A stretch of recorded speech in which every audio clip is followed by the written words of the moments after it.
UFC 284 fight recap. That's what we're doing. Trending 10 minutes. Let's go. All right. So just recently we had Islam Makhachev versus Volkanovski, Alex the Great Volkanovski. Mate, it came out. There were different predictions that we made. But what I want to do is I want to talk about other fights on the card and finish with that. Okay. Finish with the major. This is Perth, by the way, over the weekend. Perth is in Australia, other side of the country to where we are in Sydney. Western Australia. And the Australians did very well. And I want to start with Jimmy Crute versus Alonzo Menefield. Oh, yeah. Mate. Jimmy Crute's got fucking heart. Mate, he's got also a concrete head. Yeah, I can cop a few. He looks so rocked in the second round. Mm-hmm. Battled through and wrestled and kind of controlled the fight. He wrestled really hard in the first round, didn't he? And then it looked like it might have cooked him a bit. He was a bit, I thought he did. I thought he won the first. It ended up being a draw, which is very unfortunate. I think you could comfortably say, even though he ate shots, he controlled and won the fight.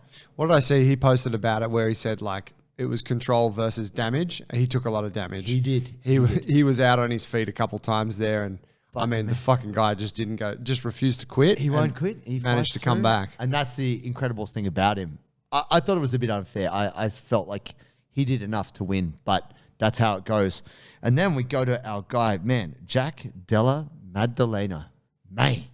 And he was fighting. Is he from WA? Randy Brown. Yeah. Okay, Perth boy. I would say he has the best boxing in the welterweight category. Right. He does things that most strikers don't do. So if we had a look at some of the other fights where there's kickboxers fighting, dudes are trying to kick each other's heads off, spinning elbows.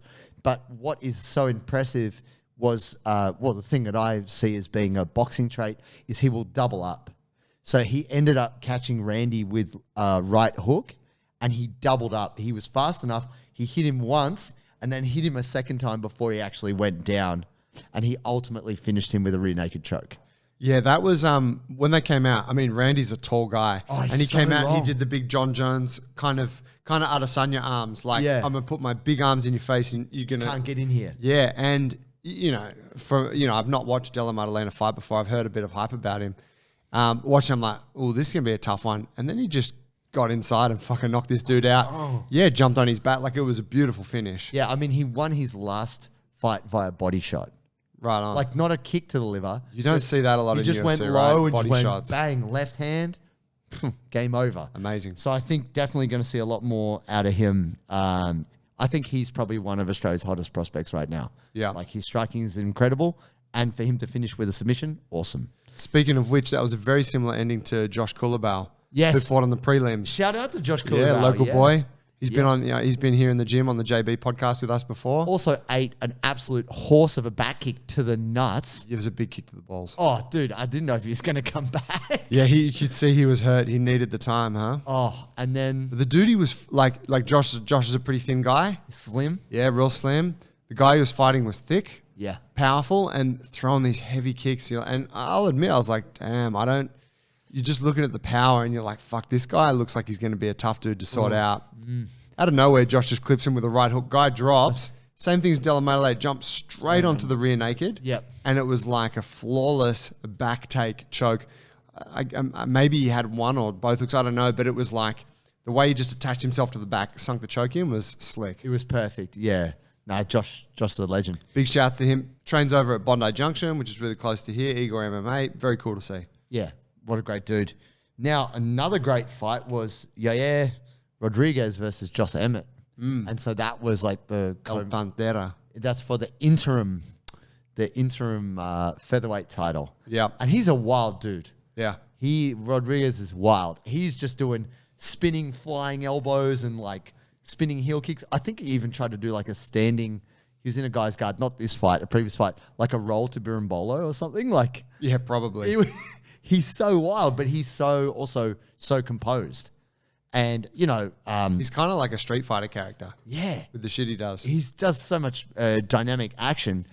Josh Emmett, ultra tough guy, real heavy hands, but couldn't quite land. Landed a couple, but the range just... Couldn't get in there. And actually, Rodriguez kind of made a mistake. He went to kick and he half fell, so ended up on the bottom.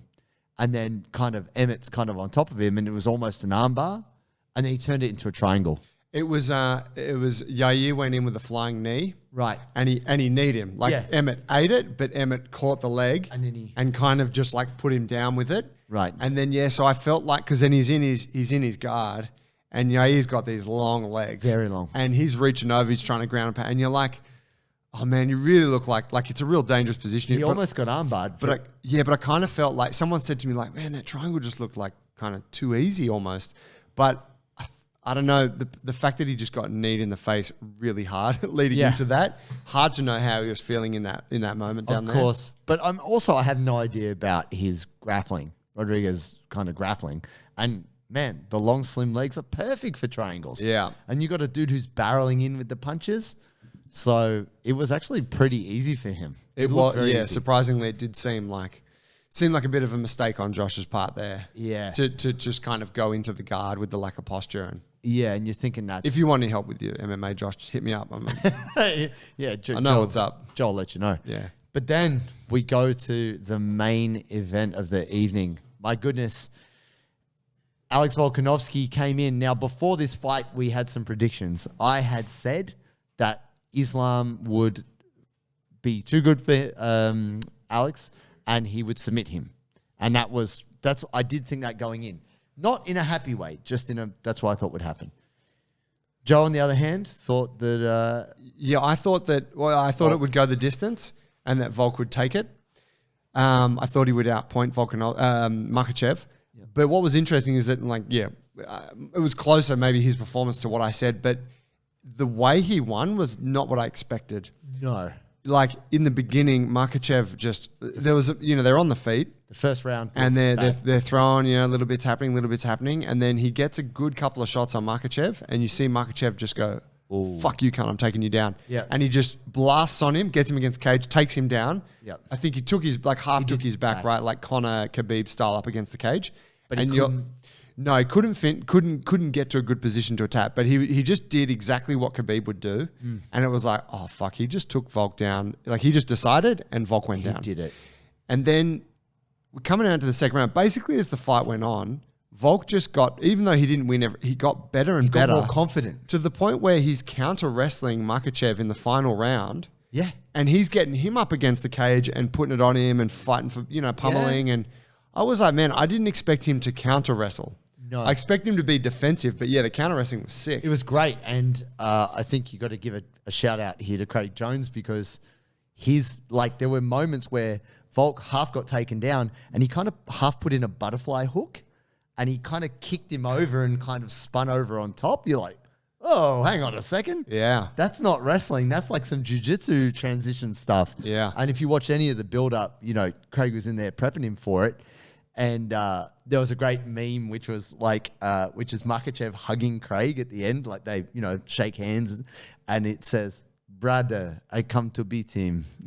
And it says underneath, the B-team guys are like, oh, I've never seen him hug Khabib like that. It was just it was a funny moment.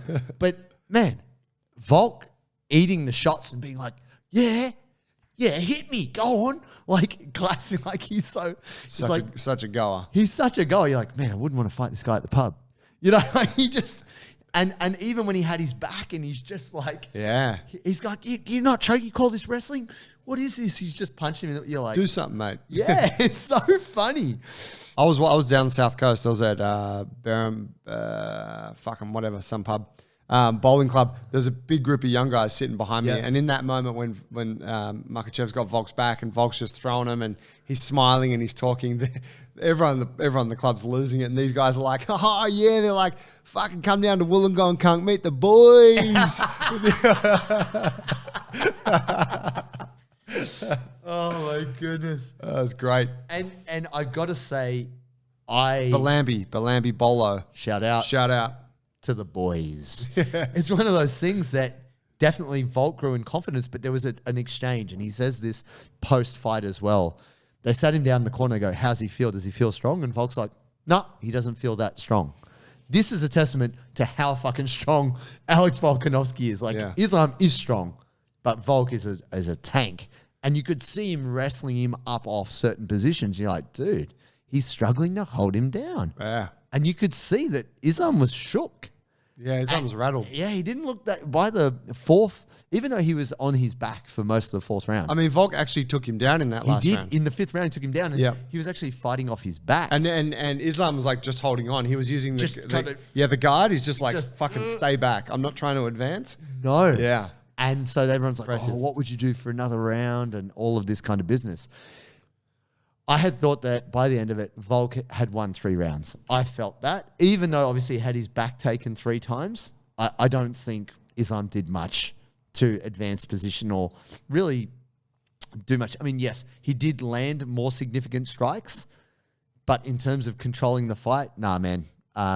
Even if you watch the JRE fight companion, because obviously he was not there, they all were like, and Volk's got it. Volk won. Yeah. Islam, look at Islam's face. He knows he lost.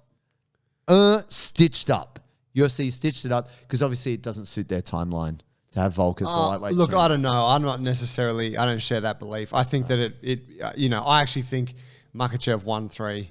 You know, it was just a very close fight. And looking at it through the Volk lens, which I obviously was, I was like, oh, fuck yeah, surely you got to give it to him, you know? Yeah.